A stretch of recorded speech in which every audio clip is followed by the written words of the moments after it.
Hello welcome to my new video. के छ साथीहरू, सबजना सन्चै हुनुहुन्छ? म पनि एकदम ठिकठाक छु है त। आज चाहिँ मेरो मिनी भ्लगको तेस्रो दिन।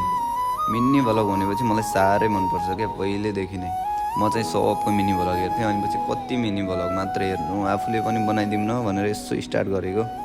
अब मिनी भ्लग बनाउन चाहिँ यसो बोल्न चाहिँ नआउने कि, फेरि अब के भनौँ होइन।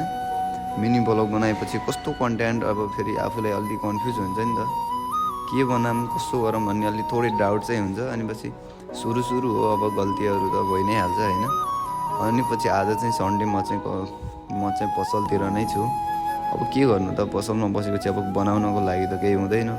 अब चिया बेच्ने परोठा बेच्ने त्यही नै हो पसलमा बसिसकेपछि है। अनि पछि अब परोठा चिया बनाएर सप्लाई चाहिँ गरेँ।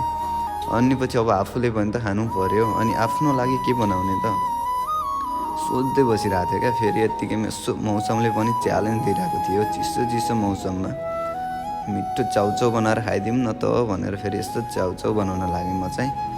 अनि चाउचाउ बनाएर फेरि म चाहिँ खतरा मिठो बनाइदिन्छु नि त चाउचाउ।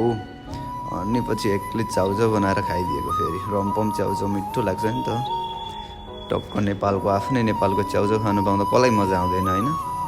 अनि पछि फेरि मिठो चाउचाउ बनाएर खाएँ। ल गाइज, आज चाहिँ यति नै है त। अर्को मिनी भ्लगमा भेटौँला। माया सपोर्ट चाहिँ गर्नुपर्छ है त।